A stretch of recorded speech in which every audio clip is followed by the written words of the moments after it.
ప్రార్థన చేసుకొని ఉదయకాల సమయంలో ఆరాధన ప్రారంభించుకుందాం.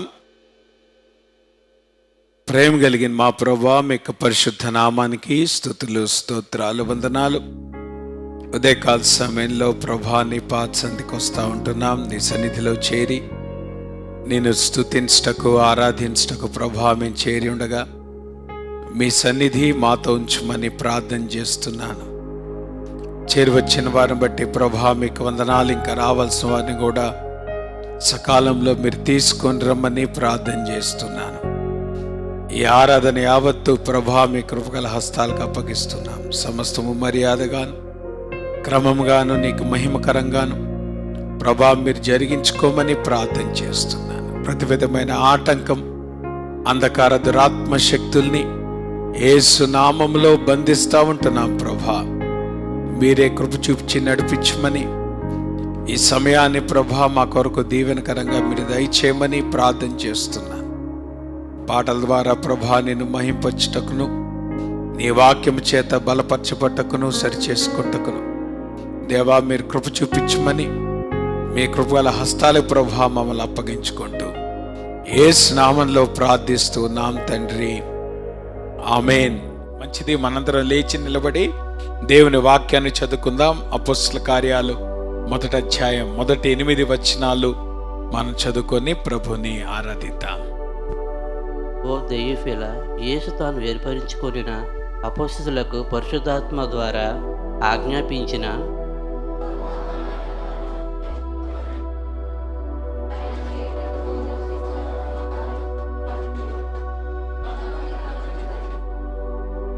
ఆయన శ్రమపడిన తర్వాత 40 దినముల వరకు వారు కగపడుచు దేవుని రాజ్య విషయములను గురించి బోధించుచు అనేక ప్రమాణములను చూపి వారికి తాను సజీవునిగా కనపరుచుకొనెను.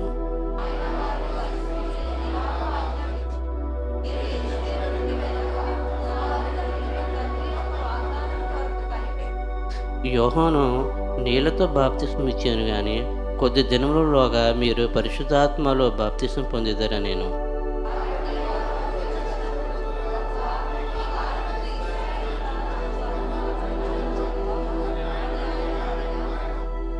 కాలములను సమయములను తండ్రి తన స్వాధీనమందుంచుకొని ఉన్నాడు, వాటిని తెలుసుకొనుటకు మీ పని కాదు.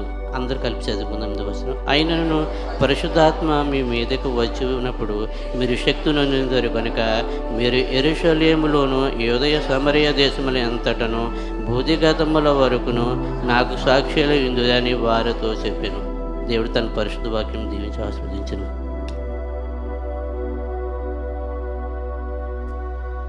ప్రేమ కలిగిన మా ప్రభువా, మీకు పరిశుద్ధ నామానికి స్తుతులు, స్తోత్రాలు, వందనాలు.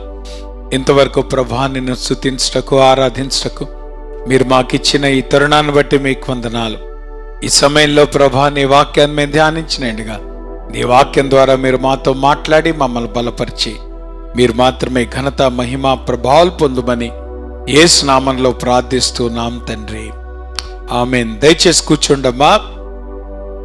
ఉదయకాల సమయంలో మనం చదువుకున్నటువంటి దేవుని వాక్యాన్ని ధ్యానం చేసుకుందాం. మరి దేవుడు మన జీవితాల ద్వారా ఆయన వ్యక్తిగతంగా పనిచేయాలన్నా, అదే రీతిగా మరి సంఘము ద్వారా దేవుడు పనిచేయాలన్నా కొన్ని విషయాలు మనము దృష్టిలో పెట్టుకొని మన ముందుకి కొనసాగాలి అనేటువంటి దాన్ని ఉదయకాల సమయంలో మనము ధ్యానం చేయటానికి ప్రయత్నం చేద్దాం. If God has to work in and through our lives, మన జీవితాల ద్వారా కావచ్చు, మన సంఘాల ద్వారా, మినిస్ట్రీస్ ద్వారా కావచ్చు, if God has to work, కొన్ని విషయాలు మనము ఆలోచించి ఉదయకాల సమయంలో మరి క్రిస్మస్ సీజన్ కూడా రాబోతుంది. అనేక రూపాలుగా మనము కూడా వ్యక్తిగతంగా దేవుని కొరకు మరి సువార్త ప్రకటించేటువంటి పనిలో మనము కూడా నిమగ్నమై ఉంటాం గనక మరి ఈ విషయాలు మనం దృష్టిలో పెట్టుకొని తద్వారా రాబోయే కాలానికి మనం సిద్ధపడినట్లుగా ఈ వాక్య భాగాన్ని ఉదయకాల సమయంలో మనము ధ్యానం చేయటానికి ప్రయత్నం చేద్దాం. నిజానికి అపోస్తల కార్యాల పుస్తకం అనేటువంటిది it is an action book. అంటే ఒక రకంగా దేవుడు ఆదిమ సంఘములో ఆయన ఏ రకంగా పని చేసుకుంటూ వచ్చాడు అనేటువంటిది మనము ఈ అపోస్తల కార్యాల్లో మనం గమనిస్తాం. ఒక రకంగా గనక గమనిస్తే సువార్త పుస్తకాలకిను మనం అపోస్తల కార్యానికి ఉన్నటువంటి ఆ తేడాని గనక, యాక్చువల్గా తేడా ఏం కాదు, రెండు కూడా ఒకటే. ఎందుకంటే it basically tells about the incarnation of Christ. యేసుక్రీస్తు వారు శరీరధారిగా ఈ లోకములోకి శరీరముతో రావటం అనేటువంటిది మొదటి 4 పుస్తకాల్లో వివరించబడితే, యేసుక్రీస్తు వారు సంఘము మధ్యలో ఆయన చేసేటువంటి కార్యం, his incarnation through the church అనేటువంటిది మనము అపోస్తల కార్యాల పుస్తకంలో మనం చూస్తాం. అంటే యేసు ప్రభువారు ఒకవేళ ఆయన వ్యక్తిగతంగా ఆయన శరీరముగా ఆయన భూమి మీద లేకపోయినప్పటికీ కూడా తన శరీరమైనటువంటి సంఘము ద్వారా ఆయన ఏ రకంగా లోకంలో పనిచేస్తున్నాడు అనేటువంటిది తెలియచేసేటువంటి పుస్తకం ఆ యొక్క బుక్ ఆఫ్ యాక్ట్స్ అనేటువంటి విషయాన్ని మనము అర్థం చేసుకోవాలి. కాబట్టి మనం సువార్తల్లో చూసినా లేదంటే సంఘ చరిత్రలో మనం చూసినా మరి లోకాన్ని మార్చటానికి యేసు ప్రభువారు ఎన్నుకున్నటువంటి మార్గం ఏంటి అనేటువంటిది గనక మనం గమనిస్తే ఇట్ ఈస్ ఇన్కార్నేషన్. శరీరధారిగా ఆయన ఈ లోకములో ఆయన జీవించటము, ఆయన పని చేయటం అనేటువంటిది ఆయన ఒక ఏమంటారు సాధనముగా ప్రభు వాడుకున్నాడు అనేటువంటి విషయాన్ని మనము అర్థం చేసుకోవాలి. ఒకవేళ సువార్తల్లో గనక మనం గమనిస్తే ఆయన ఫిజికల్ గా శరీరధారిగా ఆయన మనకి కనిపిస్తాడు. అలానే మనము సంఘ చరిత్రలో గనక చూస్తే సంఘము ఆయన శరీరము గనక మళ్ళా క్రీస్తు శరీరధారిగా సంఘ పరిచర్య ద్వారా ఆయన తన పనిని కొనసాగించేవాడుగా మనకి కనపడుతున్నాడు. ఏదేమైనప్పటికీ కూడా the strategy of God it is always the incarnation. ఆ మాటకొస్తే వచ్చే నెలలో మనకి క్రిస్మస్ సందర్భంగా మరి ఇన్కార్నేషన్ గురించినటువంటి అనేకమైన విషయాలు మనము ధ్యానం చేసుకోబోతున్నాం. అయితే ఈ రోజున మనము దేవుడు ఏ రకంగా ఆ స్ట్రాటజీతో ఆయన సంఘము ద్వారా మన జీవితాల్లో ఆయన పని చేస్తున్నాడో కొన్ని విషయాలు మనము ధ్యానం చేసుకోవటానికి ప్రయత్నం చేద్దాం. ఆ మాటకొస్తే అపోస్తల కార్యాలకు ఉన్నటువంటి ఇంకొక విశిష్టత ఏంటి అనేటువంటి గనక గమనిస్తే ఇది ముగింపు లేనటువంటి పుస్తకం. అందుకే మీరు 28వ అధ్యాయంలో గనక మీరు గమనిస్తే పౌలు ఎప్పుడైతే ఆయన రోమన్ ఇంప్రిజన్మెంట్ లో ఉంటాడో ఆ సేఫ్ హౌస్ లో ఆయన ఉన్నప్పుడు ఆయన రాసినటువంటి ఆ విషయాన్ని ప్రస్తావిస్తూ ఆ గ్రంథము అసంపూర్తిగా ముగించబట్టం అనేటువంటిది మనము చూస్తాం. ఎందుకు అసంపూర్తిగా అపోస్తల కార్యములు ముగించబడింది అనేటువంటిది గనక మనం గమనిస్తే బికాజ్ చర్చ్ వర్క్ ఇంకా అవ్వలేదు. నా మాట మీకు అర్థమవుతుందా? చర్చ్ వర్క్ అనేటువంటిది ఇంకా ముగించబడలేదు గనక అపోస్తల కార్యాలు ఇంకా ముగించబడలేదు. ఆ మాటకు వస్తే నేను అనుకుంటాను మొదటి శతాబ్దపు సంఘము గనక వాళ్ళు volume 1 of book of acts అయితే ఈరోజు మనం వాల్యూమ్ 20లో ఉన్నాం. నా మాట మీకు అర్థమవుతుందా? ఇప్పటికి ఎన్ని శతాబ్దాలేని? 20 శతాబ్దాలేని. సో ఇప్పుడు 20వ శతాబ్దపు సంఘ చరిత్ర ఇప్పుడు మనం ఏ వాల్యూమ్లో ఉన్నాము? ఆల్రెడీ 20 వాల్యూమ్స్ అయిపోయినాయి. అంటే 20 శతాబ్దాలు అయిపోయినటువంటి సంఘ చరిత్ర ఇది కొనసాగుతున్నటువంటి చరిత్ర. యేసుక్రీస్తు వారు మధ్యాకాశంలో ఆయన సంఘం కొరకు వచ్చినప్పుడు మాత్రమే సంఘ చరిత్ర ముగించబడుతుంది. ఆ తర్వాత మనకి 7 ఏండ్ల శ్రమకాలం, ఆ తర్వాత 2వ రాకడ అనేటువంటి విషయాన్ని మనము అర్థం చేసుకోవాలి.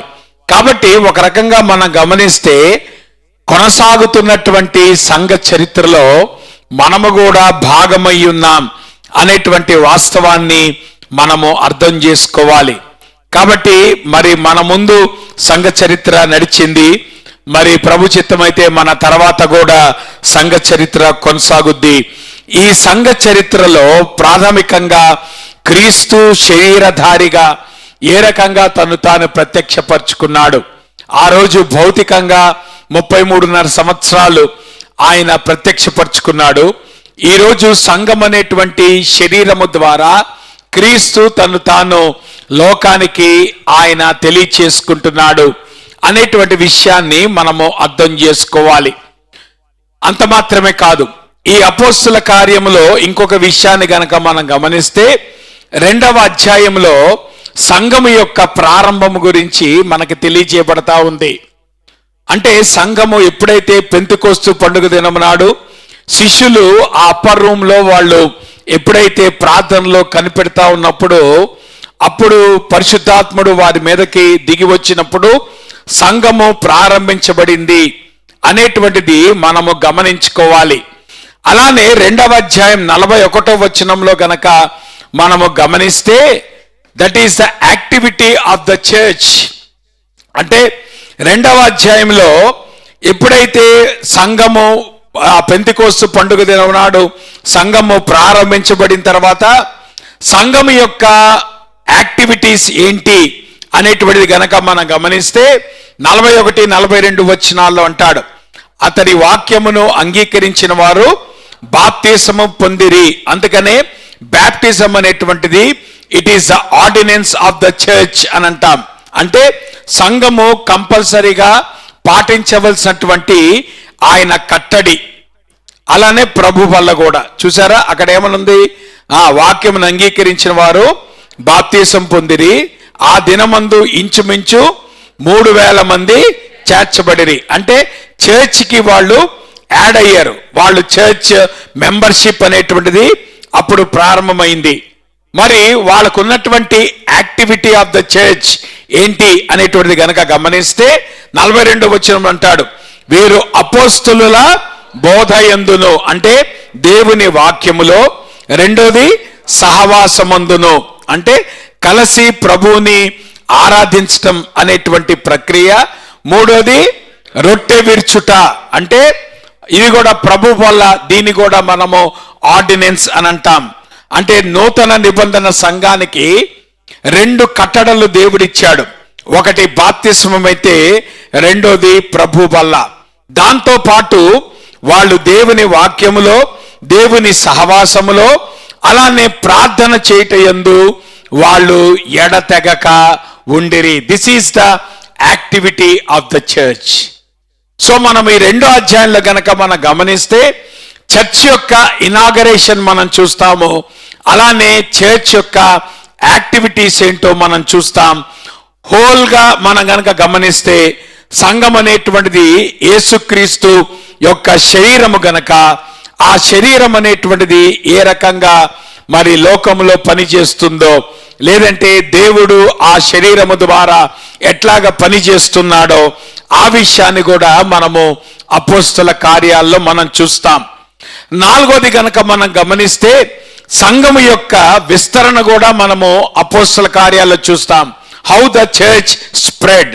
నా మాట మీకు అర్థమవుతుందా? సంఘము యొక్క ప్రారంభం మనం చూస్తాము, సంఘము యొక్క కార్యక్రమాలు మనం చూస్తాము, సంఘము యొక్క విస్తరణ మనం చూస్తాము, అలానే సంఘము యొక్క కొనసాగింపు. ఇప్పుడు మనం ఏ భాగంలో ఉన్నాము? సంఘము యొక్క కొనసాగింపులో మనమున్నాం. అయితే ఆ ముందున్నటువంటి 3 విషయాలు అవి మనకు కూడా వర్తిస్తాయి. ఆదిమ సంఘానికి ఆ 3 విషయాలు ఎట్లాగైతే వర్తించాయో మనకి కూడా ఆ 3 విషయాలు వర్తిస్తాయి. నా సంఘము యొక్క విస్తరణ అనేటువంటిది గనక మనం గమనిస్తే యేసు ప్రభువారు ఒక విషయాన్ని చెప్తాడు. ఏంటి ఆ విషయం అనేటువంటిది గనక గమనిస్తే యేసు ప్రభువారి యొక్క శిష్యులు, నేను అనుకోవటం వాళ్ళ జీవితంలో 3.5 సంవత్సరాల్లో అనేకమైన సూచక్రియలు చూశారు. యేసు ప్రభువారి యొక్క మినిస్ట్రీలో అనేకమైనటువంటి సైన్స్ అండ్ వండర్స్ వాళ్ళు చూస్తూ వచ్చారు. కాబట్టి ఆబ్వియస్ గా హ్యూమన్ టెండెన్సీ ఎట్లాగుంటది? మనకేం కావాలి? మనకి వాక్యం కావాలా, కార్యాలు కావాలా? అమ్మా మాట్లాడరే, చెప్పండి. మనకి ఎక్కువ ఏం కావాలి? వాక్యం కావాలా, కార్యాలు కావాలా? అవునా? ఎందుకు మనకి బాగా అట్రాక్టివ్గా ఏం కనబడుతుంది? ఇక్కడికి వచ్చి గంట సేపు వాక్యం వింటే ఏం మజా వస్తుంది. అదే కనుక ఇక్కడ ఒకళ్ళు కనుక టక్కన చచ్చిపోయిన వాళ్ళు లేసాడు అనుకో, అప్పుడు వెంటనే అందరూ యాక్టివ్ అయిపోతారు, అందరు నిద్రపోద్ది. నా మాట మీకు అర్థమవుతుందా? వాక్యం వింటున్నప్పుడేమో నిద్ర వస్తుంది, కార్యం జరిగినప్పుడేమో నిద్ర పోతుంది. కారణం ఏంటి? మనందరికీ కూడా ఏం కావాలి? కార్యాలు కావాలి. సో యేసుప్రభు వారి శిష్యులు వాళ్ళు ఎన్నో కార్యాలు చూశారు. యేసుప్రభు వారి యొక్క జీవితంలో, ఆయన పరిచర్లో చూస్తా వచ్చారు. చిట్ట చివరిగా ఇంకా గొప్ప కార్యాన్ని చూశారు. యేసుప్రభు వారు ఆయన తిరిగి లేచాడు. ఆయన తిరిగి లేచిన తర్వాత 40 దినాలు వారితో పాటు సంచరించాడు. వారితో పాటు సంచరించిన తర్వాత ఇప్పుడు వాళ్ళని తీసుకొని ఒలీవల కొండల మీదకి వచ్చాడు. ఒలీవల కొండల మీద ప్రభు మళ్ళా అనేకమైన విషయాలు వారితో మాట్లాడుతున్నాడు. వారితో మాట్లాడుతుండగా, వారు చూస్తుండగా ఆయన రకంగా పరలోకానికి ఆరోహణం అవుతున్నప్పుడు వాళ్ళు అట్లా నోరు తెరిచి చూస్తున్నారు. అంటే అక్కడతో కార్యాలు క్లోజ్ అయినాయి. నా మాట మీకు అర్థమవుతుందా? అట్లా నోరు తెరిచి వస్తుంటే ఇంక ఈ లోపల దూతలు కనబడి కొంచెం వాళ్ళు తట్టాల్సి వచ్చింది. అయ్యా గల్లే మనుషులారా, నోరు తెరిసిన చాలు ఈగలు దొరుకుతాయి, లేవండి. ఏం చేయాలి ఇప్పుడు? మీరు నోరు తెరిచి ఆకాశంలో చూడటం కాదు, పనిచేయటం మొదలు పెట్టండి. Now there is a work for the church. సంఘం యొక్క పర్పస్ కార్యాలు చూడటం కాదు. సంఘం యొక్క పర్పస్ ఏంటి? సువార్తను ప్రకటించటం. కాబట్టి దేవదూత వాళ్ళని తట్టి అంటున్నాడు, గల్లే మనుషులారా, ఇంకా మీరు చూసింది చాలు, ఇంకా పని చేయటం మొదలు పెట్టండి. సో ఇప్పుడు సంఘము ఎట్లా విస్తరించాలి? మీరు యూదయలోను, యెరూషలేములోను, యూదయలోను, సమరయలోను, బూది గంతముల వరకు మీరు కొనసాగేటువంటి, స్ప్రెడ్ అయ్యేటువంటి చర్చ్గా ఉండాలి. జాగ్రత్త వినండి. ఇక్కడ 2 బౌండరీస్ ఇచ్చాడు ప్రభు సంఘం యొక్క విస్తరణ కొరకు. There are 2 boundaries. ఒకటి ఎండ్ ఆఫ్ ద ఏజ్ అన్నాడు, రెండోది ఎండ్స్ ఆఫ్ ది ఎర్త్ అన్నాడు. అంటే సంఘము ఎప్పటిదాకా విస్తరించాలి? ఎప్పటిదాకా విస్తరించాలి? కాలము అయిపోయేంత వరకు, end of the age. So మన పని ఎప్పుడు మనం బ్రేక్ తీసుకోవచ్చు? చెప్పండి. సంఘ పరిచయం మనకి ఎప్పుడు బ్రేక్ తీసుకోవచ్చు? పాస్ గారు ఎప్పుడు రిటైర్ అవుతాడు? ఇక ఈ వాక్యం ప్రకారం రిటైర్ అయ్యే పనే లేదు. నా మాట మీకు అర్థమవుతుందా? ఒకేసారి పరలోకానికి పోవటమే కానీ ఇక రిటైర్మెంట్ లేదు. కారణం ఏంటి? ఇక్కడ ప్రభు ఏమన్నాడు? ఎప్పటిదాకా కొనసాగమన్నాడు?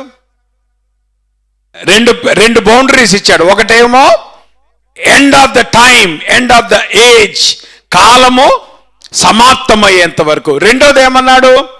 The ends of the earth, భూమి అంతా కూడా విస్తరించాలి. నా మాట మీకు అర్థమవుతుందా? దువ్వాడలో ప్రారంభమైన సంఘము ఇప్పుడు ఎక్కడ కొనసాగాలి? దువ్వాడలో సెటిల్ అయిపోకూడదు. ఇప్పుడు ఏం చేయాలి? సంఘము to the ends of the earth. Boundary ఏం చెప్పండి మనకి? It is the ends of the earth. అందుకే దీన్ని థియలాజికల్ గా 2 పదాలు వాడతాను. The expansion of the church, it is both missional as well as eschatological. కంగారు పడవకండి. మిషనల్ అంటే దాని అర్థం ఏంటంటే మనము ఎండ్స్ ఆఫ్ ది ఎర్త్ వరకు మనం వెళ్తాం. ఎస్కటలాజికల్ అంటే మనము ఎండ్స్ ఆఫ్ ద టైం వరకు మనం వెళ్తాం.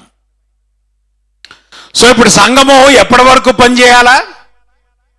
అపోస్తల కార్యాల 1వ అధ్యాయంలో ప్రారంభమైన సంఘము ఇప్పటికీ 20 శతాబ్దాల క్రితము ప్రారంభమైనటువంటి సంఘము, 20 శతాబ్దాలుగా కొనసాగుతున్నటువంటి సంఘము.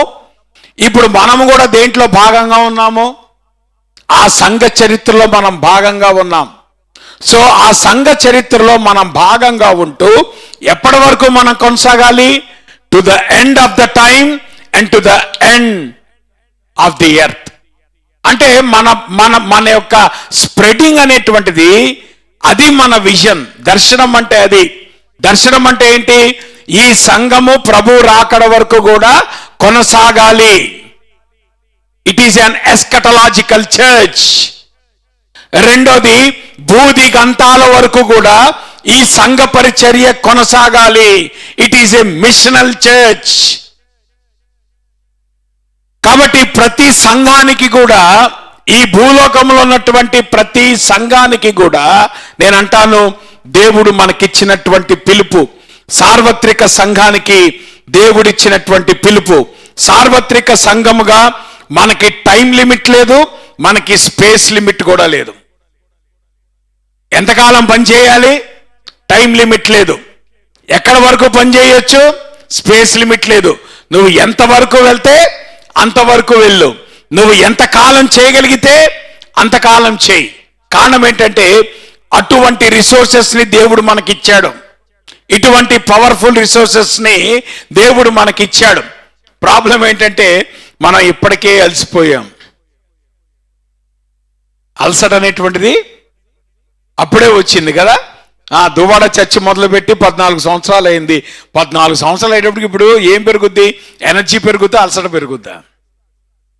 నా మాట మీకు అర్థమవుతుందా? ఇప్పుడు ఎనర్జీ ఎవరి వల్ల వస్తుందంటే కొత్త చర్చ్ మెంబర్స్ వల్ల వస్తుంది. అలసట ఎవరి వల్ల వస్తుందంటే ఓల్డ్ చర్చ్ మెంబర్స్ వల్ల వస్తుంది.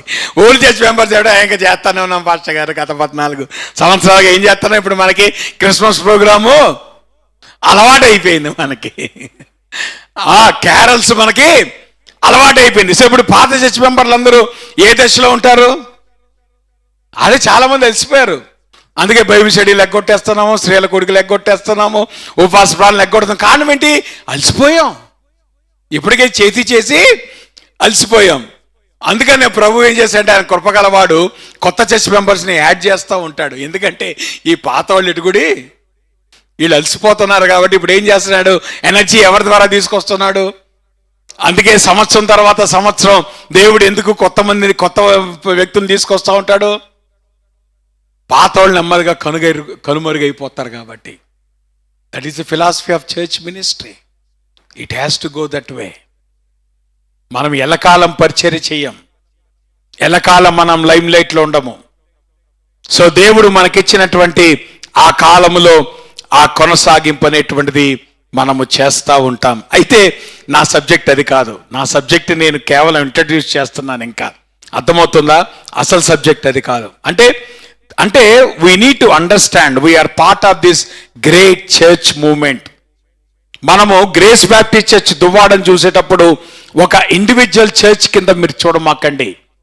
క్రీస్తు శరీరం అయినటువంటి సార్వత్రిక సంఘములో భాగముగా ఉన్నటువంటి ఒక సంఘముగా మనం ఉన్నాం. 20 శతాబ్దాలుగా కొనసాగుతున్నటువంటి సంఘ చరిత్రలో భాగమై ఉన్నాము. 20 సంవత్సరాలుగా కొనసాగుతున్నటువంటి చర్చ్ యాక్టివిటీసే ఈ రోజు కూడా మన చర్చిలో మనము కలిగి ఉన్నాము. 20 శతాబ్దాలుగా దేవుడు సంఘ విస్తరణను ఏ రకంగా ఉండాలని కోరుకున్నాడో మనము కూడా ఆ సంఘ విస్తరణలో మనము భాగమై ఉన్నాం. మనకి టైం లిమిట్ లేదు, మనకి స్పేస్ లిమిట్ లేదు. మనము భూదిగంతాల వరకు మిషలాజికల్ గా మనము ఎక్స్పాండ్ అవ్వాల్సిందే. అలానే to the ends of the time, కాలము పరిపూర్ణమయ్యేంత వరకు కూడా, కాలము ముగించబడేంత వరకు కూడా ఎస్కటలాజికల్ గా మనము చర్చ్ గా మనము ఎక్స్పాండ్ అవ్వాల్సిందే. అది మనం ఎప్పుడైతే గమనిస్తామో దేవుని యొక్క కార్యము ఎట్లా జరుగుతుంది అనేటువంటిది మనం అర్థం చేసుకుంటామో అప్పుడు మనకి పరిచర్య పట్ల మళ్ళా నూతన ఉత్సాహం వస్తుంది. మళ్ళా దేవుని పని కొరకు నూతనంగా మనము మళ్ళా కమిట్ చేసుకోవటానికి అవకాశం ఉంటుంది. కాబట్టి we are part of this grand church history. ఇంత అద్భుతమైనటువంటి 20 శతాబ్దములుగా కట్టబడుతున్నటువంటి, ఇంకా ముగినటువంటి, ఆ మాటకొస్తే హద్దులు లేనటువంటి విస్తరణ కలిగినటువంటి ఒక సంఘము యొక్క అధ్యాయములో, సంఘము యొక్క చరిత్రలో మనము కూడా భాగమై ఉన్నాం. What a great privilege that God has given through Jesus Christ అనేటువంటిది మనము ఈ ఉదయకాల సమయంలో అర్థం చేసుకోవాలి. కాబట్టి ఏం చేస్తారు? పాత చర్చ్ మెంబర్స్ ఏం చేస్తారు? అలసత్వాన్ని వదిలిపెట్టండి, బద్ధకాన్ని వదిలిపెట్టండి. అలానే కొత్త చర్చ్ మెంబర్స్ కూడా ఎంథూసియాస్టిక్ గా దేవుని కొరకు ముందుకెళ్ళండి. సో ఆ రకంగా మనం దేవుని యొక్క పరిచర్యలో మనం కొనసాగాలి అనేటువంటి విషయాన్ని మనం అర్థం చేసుకోవాలి. సరే, దేవుని యొక్క పరిచర్యను కొనసాగేటువంటి క్రమంలో దేవుడు ఎటువంటి ప్రిన్సిపల్స్ లో ఆయన పని చేస్తా ఉంటాడు అనేటువంటిది మనము అర్థం చేసుకోవటానికి ప్రయత్నం చేద్దాం. ఇప్పుడు జాగ్రత్త వినండి. యేసు ప్రభువారు అన్నాడు, ఇదిగో మీ దగ్గరగా రిసోర్సెస్ ఉన్నాయి, ఆ రిసోర్సెస్ తీసుకొని ఇప్పుడు మీకు ఒక మిషన్ ఉంది. ఏంటా మిషను? బూది గంతాల వరకు మీరు సువార్త ప్రకటించడానికి మీరు బయలుదేరి వెళ్ళాలి అనగానే నెక్స్ట్ జరగాల్సినటువంటి కార్యక్రమం ఏంటి? అంతటా ఎవరిళ్లకు వాళ్ళు వెళ్ళి ఎవరి సూట్ కేసులు వాళ్ళు సర్దుకొని టకటకన 2 బట్టలు 2 ఏమంటారు అన్నీ కూడా సర్దేసుకొని టకటకన తలా ఒక దిక్కు 12 మంది 12 డైరెక్షన్స్ లో సువార్తకి వెళ్ళిపోవాలి. అంతేనా? నార్మల్ రొటీన్ ఏంటమ్మా? అదే జరగాల? ఇప్పుడు యేసు ప్రభువు చెప్పాడు, అరే అబ్బాయి మీకు మిషలాజికల్ పర్పస్ ఉంది, మీకు ఎస్కడలాజికల్ పర్పస్ ఉంది. 2 రకాలైనటువంటి ఉద్దేశాలు ఉన్నాయి. కాబట్టి now get ready to work అనగానే ఇప్పుడు ఏం చేయాలా? కొండ దిగటంతోనే వాళ్ళు ఏం చేయాలా? సూట్ కేసు సర్దుకొని మనం అందరము అట్లానే బయలుదేరతాం. అందుకని ప్రభు అన్నాడు, అరే అబ్బాయి దేవుడు పనిచేసే విధానం అది కాదు. నా what you need to do, జాగ్రత్త వినండి. మీరు యెరూషలేము నుండి వెళ్ళక ఆత్మ కొరకు కనిపెట్టుడి. ఈ 2 మనకి చాలా కష్టమైనటువంటి పదాలు. ఇప్పుడు మనం ఏం చేస్తున్నామంటే వెంటనే ఫ్లైట్ టికెట్ బుక్ చేసుకోనో బస్ టికెట్ బుక్ చేసుకోనో వెంటనే ప్రభా ఈ పలానా ఊరు నేను వెళ్ళిపోవాలి, ఎందుకు అక్కడ సంఘ పరిచర్య ప్రారంభించాలి అని మనం టికెట్ కొనుక్కోవడానికి రెడీ అవుతుంటే ప్రభు అన్నాడు, ముందు వెళ్ళొద్దన్నాడు, రెండోది వెయిట్ చేయమన్నాడు. ఇప్పుడు జాగ్రత్త వినండి. దేవుడు పనిచేసే విధానం ఏంటంటే ఇట్ ఈస్ త్రూ వెయిటింగ్. మరి ఇంత పని అప్పగించినటువంటి ప్రభువు ఒకవేళ మనం కనుక ఆలోచిస్తే, దేవుడు ఇంత పని అప్పగిస్తే మనం ఏమనాలి? ఇక టైం వేస్ట్ చేయకూడదనా? ఎందుకు? చాలా పెద్ద పని ఉంది. ఏంటి పెద్ద పని? బూది గంతాలకు వెళ్ళిపోవాలా, చాలా దూరం ప్రయాణం చేయాలా, ఆ తర్వాత యేసు ప్రభు వచ్చేంత వరకు పని చేయాలా. కాబట్టి ఇప్పుడు ఏం చేయాలా? టైం వేస్ట్ చేయకూడదు. యేసు ప్రభు అన్నాడు, మీరు వెయిట్ చేయండి అన్నాడు. వెయిటింగ్ అనేటువంటిది మనకు ఎట్లా కనబడుతుంది? వెయిటింగ్ అనేటువంటిది మనకు ఎట్లా కనబడుతుంది? మనకి అతి అసహ్యమైంది వెయిటింగ్. నా మాట మీకు అర్థమవుతుందా? అందుకనే ఆ రెడ్ సిగ్నల్ దగ్గర వెయిట్ చేయలేం. ఆ రెడ్ సిగ్నల్ దగ్గరకు వచ్చి బ్రేక్ పడదు. ఏ సందు దొరుకుద్దా ఆ రెడ్ సిగ్నల్ పడేలోపు దాటిపోతే బాగుండు. అమ్మ, రోడ్డు మీద ఎంత వెయిట్ చేయాలి సిగ్నల్ కోసం?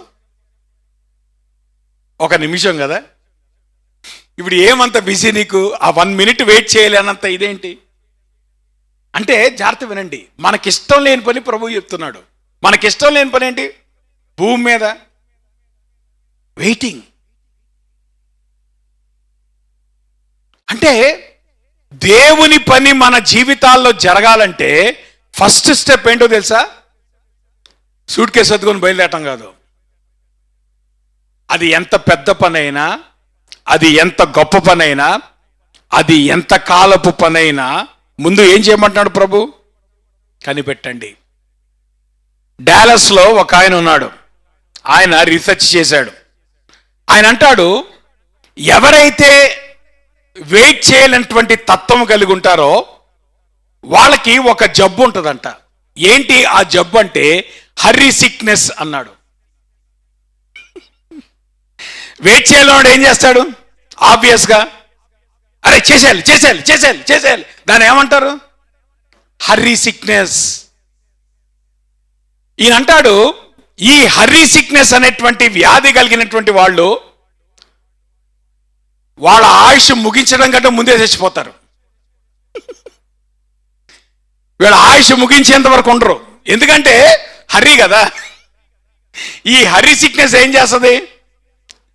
మరణాన్ని కూడా ముందే హరిగా తీసుకొస్తుంది. వీళ్ళు చివరికి జీవితం అంతా ముగించేంతవంటి పేషెన్స్ వాళ్ళకు ఉండదు. ఏం చేస్తారు వీళ్ళు?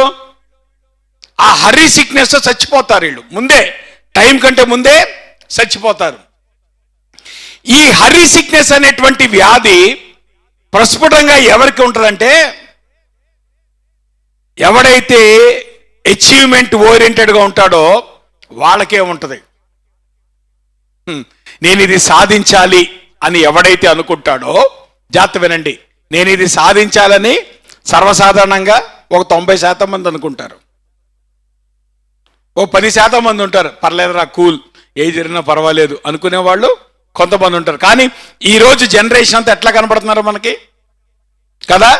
మనం పుట్టంగానే వాళ్ళకి గోల్ ఇస్తున్నాం. నువ్వు ఎంబీబీఎస్ అయినా అవ్వాలి, నువ్వు ఐఐటి అయినా కావాలి. ఈ గోల్ ఎప్పుడు వస్తుంది వాళ్ళకి?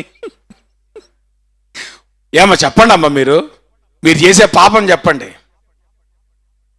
మీరు చేసే పాపం చెప్పండి. ఆడు పుట్టంగానే మీరు గోల్ ఇస్తున్నారు. సో పుట్టంగానే గోల్ ఇచ్చినప్పుడు వాడి గోల్ ఏంటి? ఇప్పుడు వాడు పెరిగే క్రమంలో వాడి గోల్ ఏంటి చెప్పండి? అచీవ్మెంట్. సో ఇప్పుడు అచీవ్మెంట్ అనేటువంటిది వాడికి ఉంది కాబట్టి ఆబ్వియస్గా వాడికి వచ్చే జబ్బు ఏంటి? హర్రీ సిక్నెస్ అంటున్నాడు. ఈ హర్రీ సిక్నెస్ అనేటువంటి జబ్బు ఎవరికైతే ఉంటుందో వాళ్ళందరూ కూడా చాలా సర్వసాధారణంగా అల్సర్లు తెచ్చుకుంటారు, హై బీపీ తెచ్చుకుంటారు, హెడేక్స్ తెచ్చుకుంటారు, తర్వాత ఇమ్యూనిటీ కోల్పోతారు, చివరికి హార్ట్ అటాక్ కూడా తెచ్చుకుంటారు. ఎవరు వీళ్ళు? హర్రీ సిక్నెస్ అనేటువంటి వ్యాధి ఉన్నట్టు. కానీ జీవితంలో సత్యము గమనించండి, జీవితంలో వెయిటింగ్ అనేటువంటిది ఇన్ఎవిటబుల్. అవునంటారా కాదంటారా? గర్భమున పడిన శిశువు ఎన్ని నెలల తర్వాత బయటకు వస్తాడు? నువ్వు ఎంత ఫాస్ట్ అయినా, నువ్వు ఎంత ప్రొఫెషనల్ అయినా ఎంతకాలం వెయిట్ చేయాలా? 9 months you have to wait. పెళ్ళి ఎప్పుడు చేస్తారు? యుక్త వయసు వచ్చినప్పుడు. నువ్వు వెయిట్ చేయాల్సిందే. పిల్లలు ఎప్పుడు పుడతారు? పుట్టేదాకా నువ్వు వెయిట్ చేయాల్సిందే. మ్యారేజ్ ఎప్పుడవుతుంది? అయ్యేదాకా నువ్వు వెయిట్ చేయాల్సిందే. ఉద్యోగం ఎప్పుడు వస్తుంది? వచ్చేదాకా నువ్వు వెయిట్ చేయాల్సిందే. ర్యాంక్ ఎప్పుడు వస్తుంది? సో జీవితం చూడండి, మనము సాధించేవన్నీ కూడా వెయిట్ చేసి పొందుకునేటువంటి విషయాలే. కానీ మనందరి జీవితాల్లో వెయిటింగ్ మనకిష్టం ఉండదు. అవునంటారా కాదంటారా? సి ఆబ్వియస్గా you can't rush things in to life. నువ్వు జీవితంలో ప్రతిదీ కూడా నువ్వు అనుకున్నట్లు నువ్వు సాధించేయలేవు. అన్ని విషయాల్లో కూడా తప్పనిసరిగా నువ్వు వెయిట్ చేయాల్సిందే. అయినప్పటికీ కూడా మన జీవితాల్లో వీ డోంట్ లైక్ వెయిటింగ్. ఇక్కడ యేసుప్రభువు వారు ఆయన సంఘమునికి ఒక మిషన్ ఇస్తున్నాడు. ఏంటా మిషన్? మీరు సర్వలోకమునకు వెళ్ళి మీరు సువార్తను ప్రకటించి, మీరు యూదయ సమరయ భూదిగంతాల వరకు మీరు సువార్త ప్రకటించండి అనేటువంటి మిషన్ ఇచ్చి ఆయన చెప్పిన మొట్టమొదటి పని ఏంటంటే వెయిట్ అన్నాడు. అంటే ఇప్పుడు జాగ్రత్త వినండి, దేవుని పని మన జీవితంలో ఎప్పుడు కూడా రష్లో జరగదు, వెయిటింగ్లోనే జరుగుద్ది. Whoever you are, whatever you are doing, నువ్వు దేని కొరకు దేవుని దగ్గర నుండి నువ్వు కనిపెడుతున్నటువంటి వాడవైనా దేవుని పని నీ జీవితంలో జరగాలంటే నువ్వు వెయిట్ చేయకుండా నీ జీవితంలో ఏ పని కూడా జరగదు. సో దేవుడు పని చేసేటువంటి విధానం ఏంటి అనేటువంటిది కనుక గమనిస్తే, the first thing is he always makes us wait.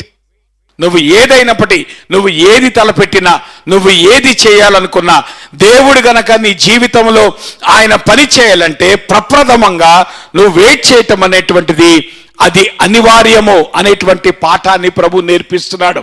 ఆ మాటకొస్తే సంఘ కార్యక్రమమైనా, లేదంటే సంఘ పరిచర్య అయినా, లేదంటే సువార్త పనైనా, God is not in a hurry to complete his work and God wants his workers to wait. ఆ విషయాన్ని మనం అర్థం చేసుకోవాలి. అందుకనే జాగ్రత్త వినండి. మన జీవితాల్లో దేవుని పని జరగాలన్నా అది వ్యక్తిగతంగా అయినా, కుటుంబంగా అయినా, లేదంటే సంఘముగా అయినా, మనందరి జీవితాల్లో మనం నేర్చుకోవాల్సింది లెర్న్ టు వెయిట్. ముందు మనం వెయిట్ చేయటం నేర్చుకోవాలి. ఎందుకు వెయిట్ చేయటం ప్రభు నేర్పిస్తున్నాడు అనేటువంటిది గనక మనం గమనిస్తే, మొట్టమొదటిది ప్రభు అంటున్నాడు, మీరు యెరూషలేము నుండి వెళ్ళక. ఇప్పుడు జాగ్రత్త వినండి. ఈ యెరూషలేములో ఒక 40 దినాల క్రితం ఏం జరిగింది? యేసు ప్రభువారు సిలువ వేయబడ్డాడు. ఆ మాటకొస్తే యేసు ప్రభువారు ఆయన గలిలయ ప్రాంతంలో ఆయన దూరముగా మినిస్ట్రీ చాలా వరకు ఆయన ఫ్రీగా కొనసాగించగలిగాడు. కానీ ఆయన మినిస్ట్రీ ఎక్కడ హిండర్ చేయబడింది? యెరూషలేములో హిండర్ చేయబడింది. ఆయన సిలువ ఎక్కడ వేయబడ్డాడు? యెరూషలేం బయట ఆయన సిలువ వేయబడ్డాడు. అంటే ఇప్పుడు యెరూషలేం అనేటువంటిది శిష్యులకు సేఫ్ ప్లేసా లేదంటే అన్సేఫ్ ప్లేసా? ఏమండి, ఒకవేళ యేసు ప్రభుని వాళ్ళు గనక చంపితే మరి శిష్యులను వాళ్ళు చంపరా? మరి ఇప్పుడు యేసు ప్రభు వారు శిష్యులను డేంజర్లో పెడుతున్నాడా, సేఫ్టీలో పెడుతున్నాడా? మాట్లాడరే అమ్మా. మినిస్ట్రీ అనేటువంటిది కంఫర్టబుల్గా నువ్వు చేసేది కాదు, హాయిగా ఏసీ రూమ్లో కూర్చున్నట్టు చేసేది కాదు. పరిచర్య అంటే దేవుని కొరకు నువ్వు పనిచేయాలంటే, దేవుని పని నీ జీవితంలో జరగాలంటే you need to understand it is not always in your comfort zone. ప్రభు అన్నాడు, చాలా స్పెసిఫిక్ అంటున్నాడు, యెరూషలేములో నుండి వెళ్ళక. దాని అర్థం ఏంటో తెలుసా? యెరూషలేము అనేటువంటి భయాన్ని నువ్వు ఎదుర్కోవాల్సిందే. యెరూషలేములో ఏమవుతుందో అనేటువంటి అనిశ్చితి నీ జీవితంలో ఉండాల్సిందే. Unless you encounter your fears of life, you cannot overcome the fears of life. అది ప్రిన్సిపల్. నువ్వు భయాన్ని అధిగమించాలంటే భయాన్ని ఎదుర్కోవాలి. చాలాసార్లు మనం చేసే పని ఏంటో తెలుసా? భయాన్ని తప్పించుకోవడానికి ప్రయత్నం చేస్తాం. అట్లాగా మనం భయాన్ని అధిగమించవచ్చు అనుకుంటాం. కాదు, యేసు ప్రభువు వారు తన శిష్యులకు నేర్పించేటువంటి పాఠం ఏంటంటే, మీరు యెరూషలేములో ఉండండి. యెరూషలేములో ఏదైతే భయం ఉందో, మీ భవిష్యత్తు పట్ల భయం ఉందో, మీ ప్రాణాలకి భయం ఉందో, ఆ భయాన్ని మీరు ఎదుర్కోండి. కారణం ఏంటో తెలుసా? నువ్వు దేవుని కొరకు నువ్వు భయం లేకుండా నువ్వు ముందుకు కొనసాగాలంటే, దేవుని కొరకు నువ్వు భయం లేకుండా నువ్వు పని చేయాలంటే, unless you encounter your fear, you can never overcome your fear of life. నేను అందుకని అంటాను, పిల్లల్ని స్మూత్గా పెంచమాకండి. Let them go through fear. మనం ఏం చేస్తాం తెలుసా? చాలాసార్లు పిల్లలకి సేఫ్టీ ప్రయత్నం చేస్తాం కదా. పేరెంట్స్గా మనం చేసే పెద్ద తప్పు ఏంటంటే, పిల్లలకి ఎప్పుడు కూడా మనం ఏం చేస్తూ ఉంటాం? సేఫ్టీ నెట్ని క్రియేట్ చేస్తాం కదా. వాళ్ళ ఇంట్లో ఉన్నప్పుడు సేఫ్టీ నెట్, వాళ్ళు బయటికి వెళ్ళినప్పుడు సేఫ్టీ నెట్, వాళ్ళు స్కూల్కి వెళ్ళినప్పుడు సేఫ్టీ నెట్. అక్కర్లేదు. నువ్వు దేవుని కొరకు పనిచేయాలంటే, నీకున్నటువంటి భయాల్ని నువ్వు అధిగమించాలంటే, ఆ భయం ఏంటో నువ్వు ఎక్స్పీరియన్స్ చేస్తే గానీ ఆ భయాన్ని నువ్వు అధిగమించలేవు. నీ లైఫ్ అంతా కూడా సేఫ్టీ చుట్టూ తిరుగుతుంది అనుకో, ఒక్క సమస్య వస్తే చాలు నువ్వు కుదేలైపోవడానికి. అదే నీ జీవితంలో సమస్యల్లో గుండా వెళ్తాము కనుక నువ్వు నేర్చుకున్నావనుకో, నువ్వు అలవాటు చేసుకున్నావనుకో, అప్పుడు సమస్యలు వచ్చినప్పుడు నువ్వు ఫీల్ అవ్వవు. అయ్యో సమస్య అని నువ్వు కంగారు పడవు, నువ్వు బాధపడవు, నువ్వు ఏడవవు. కారణం ఏంటో తెలుసా? సమస్యలు గుండా వెళ్ళటం నీకు ఆల్రెడీ అలవాటైంది కనుక. దేవుని కొరకు నువ్వు జీవించాలంటే, దేవుని కొరకు నువ్వు పనిచేయాలంటే, ముందు సమస్యలను ఎదుర్కో. సమస్యలు తప్పించుకోవడానికి ప్రయత్నం చేయమాక. సమస్యలు తప్పించుకునేవాడు వాడేం క్రైస్తవుడు? సమస్యలు ఎదుర్కోలేనటువంటి వాళ్ళం ఏం క్రైస్తవ్యం అది? Don't create safety around your life. మనము రఫ్గానే మనం ముందుకెళ్ళాలి, మన పిల్లల్ని కూడా రఫ్గానే మనం ముందు పంపించాలి. అప్పుడు కానీ వాళ్ళు సమాజాన్ని ఎదుర్కోలేరు. మీరు ఎప్పుడైతే వాళ్ళు సమాజాన్ని ఎదుర్కోలేనటువంటి ఆ సేఫ్టీ మీరు క్రియేట్ చేస్తారో, ఎప్పుడైతే సమాజాన్ని వాళ్ళు ఎదుర్కొన్నప్పుడు కుదేలైపోతారు వాళ్ళు. అది కాకుండా మీరు చిన్నప్పుడు వాళ్ళని ట్రైన్ చేయండి, వాళ్ళని ఏమంటారు సేఫ్టీ జోన్లో పెట్టకుండా వాళ్ళని మీరు ఏమంటారు రఫ్నెస్ అనేటువంటి వాళ్ళకి అలవాటు. రఫ్నెస్ అంటే నేది క్యారెక్టర్ రఫ్నెస్ కాదు, సిట్యువేషన్ రఫ్నెస్. మన జీవితంలో వెళ్ళనియండి వాళ్ళని, ఆ కష్టాలు వాళ్ళు పడినియండి, పర్వాలేదు. స్మూత్ లైఫ్లో వాళ్ళకి ఇవ్వమాకండి. అప్పుడు ఏమవుతుందో తెలుసా, వాళ్ళ జీవితంలో భయానికి వాళ్ళు రాటు తేలుతారు, భయపడరు. వాళ్ళు అవసరమైనప్పుడు వాళ్ళు భయపడరు, నీ కొంగు పట్టుకొని వాళ్ళు తిరగరు. వాళ్ళు ధైర్యంగా వాళ్ళ జీవితాలు వచ్చేటువంటి ప్రతి పరిస్థితిని వాళ్ళు ఎదుర్కోవాలంటే the first thing is you need to learn to encounter your fear. అందుకనే యేసు ప్రభువు అంటాడు, మీరు యెరూషలేములోనే ఉండండి. అది థ్రెట్టా అవనండి, చూద్దాం. భవిష్యత్తు ఇబ్బందా చూద్దాం, కానీ ప్రస్తుతానికి మీరు ఏం చేయాలా, you have to encounter that fear of your life so that one day you will overcome the fear of your life. అది యేసు ప్రభువారు వెయిటింగ్ లో నేర్పిస్తున్నటువంటి పాఠం. రెండోది గనక మనం గమనిస్తే, మన విశ్వాసాన్ని పరీక్షించేటువంటి టైం వెయిటింగ్ టైం.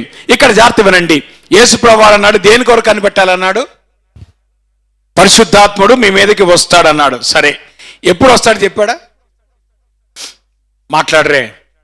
ఇప్పుడు నువ్వు వెళ్ళాలి, మేడగదిలోకి వెళ్ళాలి, నువ్వు ప్రార్థన చేయడానికి వెళ్ళాలి. ప్రార్థన చేయడానికి వెళ్ళినప్పుడు నీకు ముందు ఏం తెలియాలి? అమ్మా, మీరు చర్చికి వచ్చినప్పుడు ముందు ఏం కనుక్కుంటారు? మాట్లాడరేంటమ్మా, ఆ టైం కనుక్కుంటారు లేదా? ఇక్కడ 8ంటికి చర్చ్ స్టార్ట్ అవుద్దండి, 10ంటికల్లా చర్చ్ అయిపోద్ది అన్న నమ్మకం ఉన్న వాళ్ళు ఏం చేస్తారు? సో చర్చికి వచ్చినప్పుడు ముందు ఏం కనుక్కుంటారు? ప్రేయర్ మీటింగ్ వెళ్ళాలనుకోండి, ముందు ఏం కనుక్కుంటారు? టైం కనుక్కుంటారు. అంటే ఇప్పుడు మనకు ఉపవాసపాద ఎన్నింటికి పాస్టర్ గారు? ప్రధానికి మనం ఏం చేస్తాము, ఎన్నింటి నుండి ఎప్పటి వరకు. అంటే మనం ఒక పని చేయాలంటే, ఇప్పుడు ప్రభు ఏమన్నాడు తెలుసా, వాళ్ళు ఓపెన్ ఎండ్లో వదులుతున్నాడు. మీరు పరిశుద్ధాత్మని కొరకు కనిపెట్టండి. ఎంతకాలం? మీకు సంగతి చెప్పనా, దేవుని వాక్యంలో ఈ ప్రశ్నకు సమాధానం లేదు. మన బాధ కూడా దేవునితోదే. ఎంతకాలం, ఇంకెంతకాలం, పరిస్థితి ఎప్పుడు మారుస్తావయ్యా? ఏంటా పాట ఇప్పుడు ఫుల్ ట్రెండింగ్ అవుతుంది కదా, ఏంటది? ఏమైనా చేయగలవు కథ మొత్తం. సో ఇప్పుడే కథ మార్చేయి ప్రభా. అంటాడు, కుదరదయ్యా. ఇప్పుడు జాగ్రత్త వినండి, యేసు ప్రభువుని వెంబడించడంలో ప్రాబ్లం ఉందన్నాడు, కానీ ఎంతకాలం ప్రాబ్లం ఉంటుందో చెప్పలా. దేవునితో వచ్చిన చిక్కదే. మీరు వెళ్ళి ప్రార్థన చేయమని. ఇప్పుడు మీరు ఆలోచించండి, వెళ్ళాలి, మేడగదిలోకి వెళ్ళాలి, ప్రార్థన చేయడానికి వెళ్ళాలి. ఎంతకాలంగా వెళ్తారు మీరు? ఎంతకాలంగా వెళ్తారు చెప్పండి మీరు? ఎప్పుడన్నా మీరు సూట్ కేసు సర్దుకొని ప్రేయర్ మీటింగ్ వచ్చారా? మాట్లాడరే. ఇప్పుడు ప్రభు ఏమంటున్నాడు వాళ్ళకి, దేవుని వాక్యంలో వెయిటింగ్కి కాలమానం లేదు. అబ్రాహాంకి దేవుడు సంతానం ఇస్తా అన్నాడు, ఏ వయసులో ఇస్తా అని చెప్పాడా? ఎంతకాలం వెయిట్ చేశాడు? 25 సంవత్సరాలు. ఇశ్రాయేలు వాళ్ళ ఐగుప్తులోకి వెళ్తారన్నాడు, ఎప్పుడు వెళ్తారో చెప్పాడా? నా మాట వినరే. సో ఐగుప్తులో నుండి వాళ్ళు బయటికి వెళ్ళినప్పుడు ఎంతకాలం పట్టింది? సో ఒక రకంగా నేను అంటాను, ఇప్పుడు జాగ్రత్త వినండి, అసలు దేవుని వెంబడించడంలో ఫెయిత్ అంటే అదే. ఒకటి మనకి బహు చిరాకు వెయిటింగ్ అయితే, రెండోది అంతకంటే పెద్ద చిరాకు ఏంటంటే వెయిటింగ్ ఎంతసేపు తెలియకపోతాయి. అందున ఈరోజు మనకున్న సెల్ ఫోన్ యుగంలో ఎవడన్నా 9ంటికి వస్తానని చెప్పి వాడు 9:01 గనక రాకపోతే వెంటనే నువ్వు ఫోన్ కాల్ వెళ్ళిపోద్ది. ఎందుకు? ఆల్రెడీ నువ్వు 1 minute వేస్ట్ చేసావు నాకు టైం. నా మాట మీకు అర్థమవుతుందా? That is the age we are living in. ఇటువంటి టైంలో దేవుని దగ్గరికి వచ్చేటప్పటికి ప్రభు అంటున్నాడు, ముందు నువ్వు వెయిట్ చేయాలంటున్నాడు. వెయిట్ చేయటమే కాదు, ఎంతకాలం వెయిట్ చేయాలో నేను చెప్పను అంటున్నాడు. నువ్వు వెయిట్ చేయి, ఎంతకాలం అది తెలియదు. ఇప్పుడు జాగ్రత్త వినండి, అంతకాలం వెయిట్ చేయడానికి ఇప్పుడు ఏం కావాలా మనకి?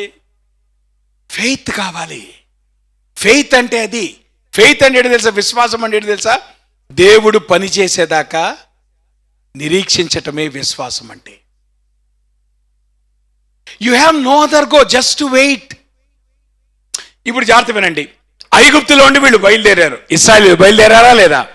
బయలుదేరారు. ఇప్పుడు వాళ్ళు ఎక్కడికి వచ్చారు? అరణ్యంలోకి వచ్చారు. అరణ్యంలో ఎంతకాలం ఉన్నారు? 40 సంవత్సరాలు ఉన్నారు. సో ఇప్పుడు 40 సంవత్సరాలు అరణ్య కాలం అనేటువంటిది, దాన్ని ఏమనాలి మనం? వెయిటింగ్ టైం అనాలి. ఇప్పుడు డిపార్చర్ టైం ఎప్పుడు? వెయిటింగ్ టైం ఎంత? అరైవల్ టైం ఎప్పుడు? క్రైస్తవ జీవితంలో ఈ మూడింటికి కూడా చాలా కష్టం. డిపార్చర్ అయిపోయింది. ఎక్కడ డిపార్చర్ అయిపోయింది? ఐగుప్తులో డిపార్చర్ అయిపోయింది. ఇప్పుడు వెయిటింగ్లోకి వచ్చారు. అరణ్యకాలం అంతా కూడా ఎంతకాలం వెయిట్ చేశారు? నిజానికి 40 సంవత్సరాల టైం అనేటువంటి వాళ్ళు ఎక్స్పెక్ట్ చేయలే, ఎందుకంటే అంతకాలం పట్టదు. అంటే దేవుని యొక్క ప్రణాళిక ఏంటో తెలుసా? ఆయన నీతో వెయిట్ చేస్తాడు, కానీ ఎంతకాలం వెయిట్ చేయాలో ఆయన చెప్పడు. జాగ్రత్త వినండి, దేవుడు నీ సమస్యను తీస్తాడు, కానీ ఎప్పుడు తీస్తాడో చెప్పడు. నీ సమస్యను తీయగలడా? తీయగలడు. ఆయన శక్తి గలవాడా? శక్తి గలవాడు. నీ జీవితాన్ని మార్చగలడా? మార్చగలడు. కానీ ఎప్పుడు మారుస్తాడు? మనకి దేవునితో ఉన్న అతి గొప్ప ఫ్రస్ట్రేషన్ అదే. మనకి దేవుని నమ్మటం అంటే, ప్రభా నువ్వు తీసేస్తావు ప్రభా, ఇదిగో సముద్రాన్ని గద్దించిన వాడు ప్రభా, ఇదిగో ఒక్క మాట చేత భూమి కాదు, ఈ కబుర్లన్నీ చెప్పేసిన వాళ్ళమే ప్రార్థనలో. కానీ అసలు ప్రాబ్లం ఎక్కడ ఇప్పుడు మనకి? ఇవన్నీ మనకు తెలుసు, థియరీ ఎంత మనకు తెలుసు, ప్రభు గొప్పతనం ఏంటో మనకు తెలుసు, ప్రభు ఎటువంటి గొప్ప కార్యాలు చేయగలడో మనకు తెలుసు, చరిత్రలో ఎన్ని అద్భుత కార్యాలు దేవుడు చేశాడో తెలుసు. కానీ ప్రాబ్లం ఏంటంటే, నా జీవితంలో ఈ కార్యము దేవుడు ఎప్పుడు చేస్తాడో అది చెప్పడం. కానీ నీకు నమ్మే ధైర్యం ఉండాల, నమ్మి కనిపెట్టే విశ్వాసం ఉండాల. ఆయన చెప్పడు. ఇక్కడ కూడా అన్నాడు, మీరు సువార్త ప్రకటించండి అన్నాడు, పరిశుద్ధాత్మ మీ మీదకి వస్తాడన్నాడు, కానీ ఎప్పుడు వస్తాడో చెప్పలా. ఇప్పుడు వీళ్ళు ప్రేయర్ మీటింగ్కి ఎంతకాలానికి వెళ్ళాలి? వీళ్ళు దేవుని దయ వల్ల వీళ్ళు 10 రోజులు వెళ్ళారు. నా తెలిసి ఎంతమంది సూట్ కేసు తీసుకొని వెళ్ళారో తెలియదు, కానీ అట్లీస్ట్ వీళ్ళు ఎంతకాలం ఉన్నారు?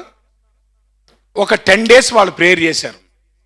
ఆఫ్టర్ అసెన్షన్ వాళ్ళు 10 days ప్రేయర్ చేసిన తర్వాత పరిశుద్ధాత్ముడు పెంతెకోస్తు పండుగ దినాడు అంటే 50వ రోజున ఆయన వచ్చాడు. అంటే యేసుప్రభువారు తిరిగి లేచిన తర్వాత 50వ దినానికి పరిశుద్ధాత్ముడు వారి మీదకి వచ్చాడు. అంటే ఇప్పుడు వాళ్ళ టైమింగ్ ఎంత చెప్పండి? జాగ్రత్త వినండి, మీరు ఎప్పుడన్నా 10 రోజుల టైంకి ప్రేయర్ మీటింగ్ టైం సర్దుకొని వెళ్ళారా మీరు? ఇప్పుడు జాగ్రత్త వినండి, పరిశుద్ధాత్ముడు 1 year తర్వాత వచ్చుంటే ఏమయ్యేది? 10 days కొంచెం బేరబుల్ కదా. ఒక ప్రేయర్ మీటింగ్ వెళ్ళినప్పుడు కనీసం 10 రోజులు, బహుశా వాళ్ళు మళ్ళా మధ్యలో బ్రేక్ తీసుకున్నారా లేదా ఎక్కడ చెప్పలే దేవుని వాక్యంలో. వాళ్ళు పోనీ మధ్యలో ఇంటికి వెళ్ళి వచ్చారా తెలియదు, మధ్యలో ఫ్రెష్ అప్ అయ్యి వచ్చారా తెలియదు, కానీ 10 రోజుల మట్టికి వాళ్ళు మేడగది మీద వాళ్ళు ప్రార్థన చేస్తూ వచ్చారు. కానీ వాళ్ళకి పరిశుద్ధాత్ముడు వస్తాడు అన్న సంగతి తెలుసు, కానీ ఎప్పుడు వస్తాడో వాళ్ళకి తెలీదు. How to wait when you don't know your target time. ఇప్పుడు పలానా టైంకి పరిశుద్ధాత్ముడు వస్తాడు, ఇదిగో 10 రోజుల తర్వాత వస్తాడని ప్రభు గనక ముందే చెప్పుంటే, అప్పుడు నువ్వు వెళ్ళి ప్రార్థన చేయటం, వెయిట్ చేయటం నీకు కష్టం కాదు. మనకి కష్టము ఎప్పుడు వస్తుందంటే, ప్రభువు మనల్ని వెయిట్ చేయమంటాడు, కానీ ఎంతకాలం వెయిట్ చేయాలో ఆయన చెప్పడు. అప్పటిదాకా మనం వెయిట్ చేయాల్సిందే. ఇక్కడ జాగ్రత్త వినండి, ఈ వెయిటింగ్ టైంలో మనకేమనిపిస్తుందో తెలుసా? అప్పుడే బెటర్గా ఉంది పాస్టర్ గారు. ఇప్పుడు విల్డర్నెస్లో వాళ్ళు ఉన్నప్పుడు ఇశ్రాయేలీయులు ఏమనుకున్నారు తెలుసా? ఐగుప్తులో బెటర్గా ఉందన్నారు. అన్నారా లేదా? ఐగుప్తులో మా ఫుడ్ బెటర్గా ఉందన్నారు, ఐగుప్తులో మాకు ఫెసిలిటీస్ బాగున్నాయి అన్నారు. ఎందుకు? విల్డర్నెస్తో పోలిస్తే వాళ్ళకి ఎక్కడ బెటర్గా ఉంది? అమ్మ జాగ్రత్త వినండి, ఇక్కడ ప్రిన్సిపల్ చెప్తాను వినండి. నీ ప్రెసెంట్లో నువ్వు వెయిట్ చేస్తున్నావు అనుకో, నువ్వు వెయిట్ చేస్తున్న టైంలో నీ పాస్ట్ నీకు బెటర్గా ఉండుండొచ్చు.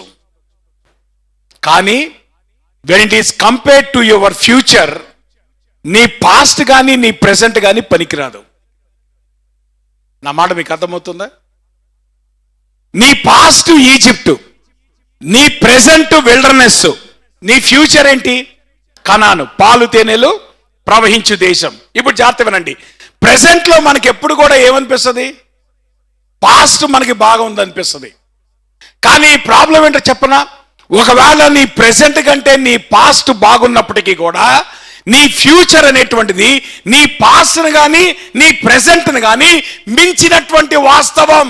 కాబట్టి ఇప్పుడు దేని కొరకు కనిపెట్టడం బెటరు? నా పాస్ట్ బెటర్గా ఉంది అని చెప్పి ఈజిప్ట్ వెళ్ళిపోతావా వెయిట్ చేయలేక? లేదంటే ఇదిగోండి ఈ జీవితం చాలా కష్టంగా ఉందని సూసైడ్ చేసుకుంటావా విల్డర్నెస్లో? నీ ప్రెసెంట్ టఫ్గా ఉంది కాబట్టి. అమ్మా జాగ్రత్త వినండి, నీ ప్రెసెంట్ కంటే నీ పాస్ట్ బెటర్గా ఉండొచ్చు. అంత మాత్రం చేత నీ పాస్ట్లోకి నువ్వు ఎస్కేప్ అవడానికి కుదరదు, నీ ప్రెసెంట్లో నీ జీవితాన్ని నువ్వు ఎండ్ చేసుకోవడానికి కుదరదు. ఈరోజు చాలా మంది ఎందుకు సూసైడల్ టెండెన్సీస్తో బాధపడుతున్నారంటే బికాస్ దే ఆర్ థింకింగ్, ఏమండి ప్రభువుని నమ్ముకున్నాం, ఏం లాభం వచ్చింది మాకు? ప్రభువుని నమ్ముకోకముందే మా జీవితాలు బాగున్నాయి. ఎంతో మంది చెప్తున్నారు ఈ మాటల్ని. కానీ ప్రియులారా గమనించండి, నిజమే, ప్రభువుని నమ్ముకోకముందు నీ జీవితం ప్రభువు నమ్ముకున్న తర్వాత నీ జీవితం కంటే బెటర్గా ఉండొచ్చు. కానీ దేవునితో భవిష్యత్తు జీవితం ఏదైతే ఉందో అది నీ గతము కంటే నీ ప్రస్తుతం కంటే అది చాలా గొప్పది. కాబట్టి ఆ భవిష్యత్తు కొరకు నువ్వు ఓపికతో ప్రభు కొరకు నువ్వు కనిపెట్టి ఆ భవిష్యత్తును పొందుకుంటావా? లేదంటే నీ పాస్ట్ను బట్టో నీ ప్రెసెంట్ను బట్టో నువ్వు డిస్కరేజ్ అయిపోయి నువ్వు వెనక్కి వెళ్ళిపోతావా? చాయిస్ నీదే. Don't look at your past or don't look in to your present. క్రైస్తవ జీవితం అనేటువంటిది it always looks to the future. భవిష్యత్తులోకి చూసేదే క్రైస్తవ జీవితం. అదే విశ్వాసం అంటే. ప్రభు కూడా అదే. అందుకనే మనల్ని వెయిటింగ్ ఎందుకు చేస్తున్నాడు తెలుసా? ఎందుకు మనల్ని కనిపెట్టమంటున్నాడు తెలుసా? మనకు కూడా విశ్వాస జీవితాన్ని నేర్పించడానికి, దేవుని మీద ఆధారపడటం ఏంటో మనకి నేర్పించడానికి. నిజమే, నువ్వు ఐగుప్తుని దాటుకొని వచ్చావు. ఇప్పుడు నీ జీవితం క్రీస్తుతో అది నీకు అరణ్యముగా నీకు అనుకోని ఉండొచ్చు. అయినప్పటికీ నీ అరణ్యము కంటే నీ ఐగుప్తు కంటే కూడా భవిష్యత్తు కనాను అది చాలా ఫలభరితమైనటువంటి జీవితం. ఆ ఫలభరితమైనటువంటి జీవితం కొరకు నువ్వు కనిపెట్టుకొని ఉండలేకపోతే నువ్వు కేవలము నీ పాస్ట్ను బట్టో నీ ప్రెసెంట్ను బట్టో నువ్వు నిర్ణయం కనుక తీసుకుంటే చాలా కోల్పోతావు. You are going to lose. Because there is nothing compared to the future when it compares to what has already gone away. నేనంటాను, భవిష్యత్తులో దేవుడు ఏదైతే చేయబోతున్నాడో అది నీ జీవితంలో అనుభవించాలంటే it is worth you wait until your future comes. నా మాట మీకు అర్థమవుతుందా? You are not wasting your time in waiting. నేనంటాను ఇట్ ఈస్ వర్త్ వెయిటింగ్. కారణం ఏంటి తెలుసా? నీ ఫ్యూచర్ అనేటువంటిది నీ పాస్ట్ కంటే నీ ప్రెసెంట్ కంటే అది చాలా గొప్పది. నువ్వు ఊహించిన దానికంటే చాలా గొప్పది అనేటువంటి వాస్తవాన్ని మనం అర్థం చేసుకోవాలి. అమ్మా, నిజానికి శిష్యులు వాళ్ళకి ఎంత అవగాహన ఉంది? ప్రభు అన్నాడు, మీరు వెళ్ళండి, పరిశుద్ధాత్మని కొరకు కనిపెట్టండి, ఆయన మీ మీదకి వచ్చినప్పుడు మీరు శక్తి నొందెదరు అని ఇన్ని మాటలు ప్రభు చెప్పాడు. బాగానే ఉంది. కానీ వాళ్ళకి ఎంతవరకు అర్థమైంది? అసలు నిజానికి పరిశుద్ధాత్ముడు వాళ్ళ మీదకి వచ్చినప్పుడు వాళ్ళ భవిష్యత్తు ఎట్లా ఉండబోతుందో వాట్ డిడ్ దే విజువలైజ్? అసలు వాళ్ళకి ఏమర్థమైంది? ఇప్పుడు జాగ్రత్త వినండి. శిష్యులు ఆ 10 రోజులు వెయిట్ చేసి పరిశుద్ధాత్ముని యొక్క బలాన్ని వాళ్ళు పొందుకున్నప్పుడు వాళ్ళు చేసినటువంటి పరిచర్య గనక మీరు గమనిస్తే తేడా ఉందా లేదా? అంటే ఇప్పుడు వెయిటింగ్ అనేటువంటిది అది వాల్యుబుల్లా కాదా? వాళ్ళకి పోని పరిశుద్ధాత్ముడు మీదకి వచ్చినప్పుడు ఎటువంటి కార్యాలు జరుగుతాయో వాళ్ళు ఏమన్నా అసలు వాళ్ళకి తెలుసా? ఐడియా ఉందా? తెలీదు. కానీ పరిశుద్ధాత్ముడు వాళ్ళ మీదకి వచ్చినప్పుడు, పరిశుద్ధాత్ముని యొక్క బలము చేత వాళ్ళు నింపబడినప్పుడు వాళ్ళు ఎటువంటి గొప్ప కార్యాలు చేశారో మనము అపోస్తల కార్యాల అధ్యాయం అంతట్లో కూడా మనం చూస్తాం. How many mighty works they have done through the power of the Holy Spirit. కానీ ఇవి ఏవి శిష్యులకు తెలియదు ఆ వెయిటింగ్ టైంలో. బహుశా కొంతమంది అనుకుని ఉండొచ్చు, ఎంతకాలం ప్రార్థన చేయాలండి, ఎప్పుడు పరిశుద్ధాత్ముడు వస్తాడండి, అయ్యో నా పాస్ట్ లో బాగుంది, అప్పుడు యేసు ప్రభువారు ఉన్నాడు, ఆయనతో పాటు మినిస్ట్రీ చేశామండి, అరే ప్రెసెంట్ చాలా బోరింగ్ గా ఉందండి, ఏంటి ఇక్కడ మేడగదిలో కూర్చొని ప్రార్థన చేయటం ఏంటి. కానీ ప్రియులారా గమనించండి, ఎప్పుడు కూడా నీ జీవితంలో నేను అంటాను, నీ పాస్ట్ కంటే నీ ప్రెసెంట్ కంటే నీ ఫ్యూచర్ అద్భుతంగా ఉంటుంది. That is a faith in Christ. అది కేవలం యేసుక్రీస్తులోనే నీకు దొరుకుద్ది. నీకు ఒకవేళ గనక అటువంటి అద్భుతమైనటువంటి భవిష్యత్తును నీ జీవితంలో పొందుకోవాలనేటువంటి ఆశ నీకుంటే వెయిట్ చేయటము నువ్వు నేర్చుకోవాలా. దేవుడు నీ జీవితంలో కార్యము చేసేంత వరకు వెయిట్ చేయటం నువ్వు నేర్చుకోవాలా. అది ఎటువంటి భవిష్యత్తు తీసుకొస్తో మనకి తెలియదు గనక ఆ విషయాన్ని మనం అర్థం చేసుకోవాలి. రెండో విషయం జాగ్రత్త వినండి. ఇక్కడ అంటున్నాడు, కాబట్టి వారు కూడి వచ్చినప్పుడు ప్రభువా ఈ కాలమందు ఇశ్రాయేలుకు రాజ్యమును మరలా అనుగ్రహించదవా. వాళ్ళు వేసినటువంటి ప్రశ్న ఏంటంటే, ప్రభువా నీ రాజ్యము ఎప్పుడు వస్తుంది.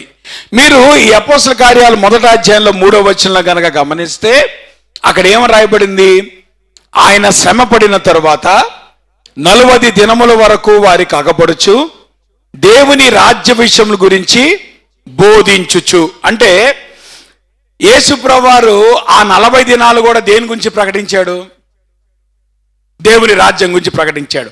అంటే ఫ్యూచర్ గురించి మాట్లాడాడు. సో ఇప్పుడు ఆబ్వియస్ గా వాళ్ళకి ఇప్పుడు ఎక్సైట్మెంట్ వస్తుంది. దేని గురించి ఎక్సైట్మెంట్ వస్తుంది, ఫ్యూచర్ గురించి ఎక్సైట్మెంట్ వస్తుంది. నా మాట మీకు అర్థమవుతుందా? ఇప్పుడు జాగ్రత్త వినండి, యేసు ప్రభుతో భవిష్యత్ అనేటువంటిది అందరికీ ఇష్టమే. నా మాట మీకు అర్థమవుతుందా? యేసు ప్రభుని నమ్ముకున్న తర్వాత ఏమండి, యేసు ప్రభు నమ్ముకోవడానికంటే పరలోకానికి వెళ్తామండి, పరలోకంలో బంగారపు వీధులండి, పరలోకంలో అండి సింహాసనాలండి, పరలోకంలో ఏమంటారు దేవుడిచ్చేటువంటి బహుమానాలండి. ఈ లైఫ్ భవిష్యత్తు అద్భుతంగా మన కళ్ళ ముందు ఉంటుంది. కానీ ఆ పరలోకానికి వెళ్ళక ముందు ఇప్పుడు ప్రెసెంట్ ఉంది చూసారా, అసలు మన లైఫ్లో అతి క్లిష్టమైన పరిస్థితి ఏంటి?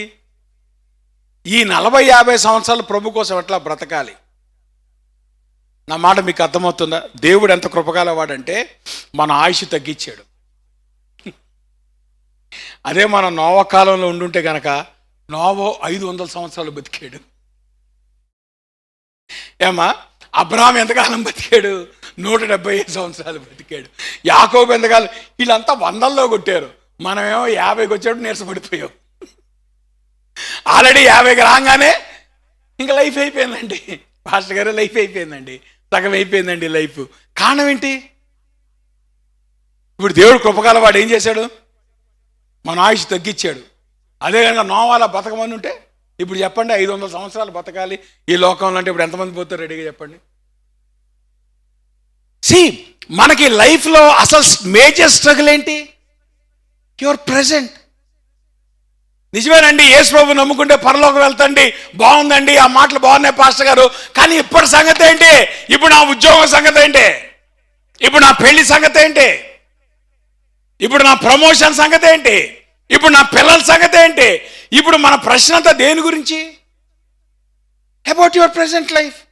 యేసు ప్రభువారే ఉన్నాడు ఈ ప్రెసెంట్లో, వెయిట్ ఫర్ ద ఫ్యూచర్ అంటున్నాడు. ఇప్పుడు మన కష్టం ఏంటి? ఫ్యూచర్ బాగుందని తెలుసు, మొత్తానికి పాస్ట్ వదిలిపెట్టామన్న సంగతి మనకి తెలుసు, కానీ మనకి కఠినంగా కనబడేది ఏంటో తెలుసా? ఈ ప్రెసెంట్ లైఫ్. నేను అంటాను, ఇక్కడ మనం ఫెయిత్ని ఎక్సర్సైజ్ చేయాలా, ఇక్కడ మనం దేవుని మాటను నమ్మగలగాల. అందుకనే వీళ్ళు ఏమంటారంటే ఫ్యూచర్ గురించి చెప్తున్నారు. ప్రభా నీ రాజ్యము ఎప్పుడు వస్తుంది కదా, ఈ కాలమందు. అంటే వాళ్ళు అంటున్నారు, ప్రభా ఇప్పుడు నువ్వు మాట్లాడుతున్నావు చూసావా, బహుశా నువ్వు ఇప్పుడు పరలోకానికి వెళ్ళి వెంటనే రాజ్యం తీసుకొచ్చేస్తావా అంటే ఇప్పుడు వాళ్ళ డిజైర్ ఏంటి? ఈ కాలం ముందు అంటే మేము బ్రతుకున్నప్పుడే నీ రాజ్యం వచ్చిందనుకో, అప్పుడు వెంటనే మేము 12 మంది ఏమైపోతాం? మాకు రాజ్యంలో మంచి పొజిషన్ ఉంటుంది కదా. కాబట్టి ఇప్పుడు వీళ్ళ ఎంథ్యూజియాజం దేని కొరకు? రాజ్యము, రాజ్యము, రాజ్యము. యేసుప్రభువారు అన్నాడు, కాలము సంగతి మీకెందుకు. ఇప్పుడు జాగ్రత్త వినండి. ఫస్ట్ టైం కూడా టైం గురించి ప్రభు చెప్పలే, సెకండ్ టైం కూడా టైం గురించి చెప్పలేదే. ఏమ్మా చెప్పండి, సెకండ్ టైం గురించి చెప్పాడా? అప్పుడేమో ఎంతకాలం వెయిట్ చేయాలి చెప్పాడా? చెప్పలా. ఇంతకాలం అని చెప్పలా. ఇప్పుడు కూడా నువ్వు ఎంతకాలం తర్వాత వస్తావు? ఇప్పుడు మనము ఎక్కువ దేని గురించి, మన సిగ్నిఫికెన్స్ అంతా దేని గురించి, మన ప్రయారిటీ అంతా దేని గురించి? మనకి టైం కావాలి. పాస్టర్ గారు మీరు ప్రార్థన చేస్తున్నారు కానీ ఎప్పుడు జరుగుద్ది? ఇదిగోండి ఈరోజు నేను మందిరానికి వస్తే దేవుని కార్యం జరిగిపోతా నా జీవితంలో. ఇదిగో నేను 40 రోజులు ఉపవాసం ఉంటే 40 రోజులు ఉపవాసం అవ్వగానే 41వ రోజున పెళ్ళి అయిపోద్దా, లేదంటే ఈ కార్యం అయిపోద్దా? ఎంతమంది కూడా మనం దేని గురించి ఆలోచిస్తూ ఉన్నాం? ఇప్పుడు జాగ్రత్త వినండి. వీళ్ళు కూడా ఎప్పుడు ఏమన్నారు? ప్రభా నీ కాలము నువ్వు ఎప్పుడు స్థాపిస్తావు? యేసుప్రభువారు అన్నాడు, మీకు కాలం గురించి ఎందుకులే అన్నాడు. మీకు అర్థం కావడానికి ఒక మాట చెప్తాను. ఎంతకాలం అయింది? ఇప్పుడు అసలు సంగతి చెప్తాను వినండి. ప్రభు దృష్టికి ఏమని రాయబడి ఉందమ్మా? ఒక దినము 1000 సంవత్సరములు. 1000 సంవత్సరములు ఒప్పుకుంటారా లేదా? ఒప్పుకోరా ఏంటమ్మా? మరి నడుస్తారని చెప్పండి. ఒప్పుకుంటారా? 1000 సంవత్సరాలు ఒక దినము, ఒక దినము 1000 సంవత్సరాలు. ఇప్పుడు నా మాట మీకు అర్థం.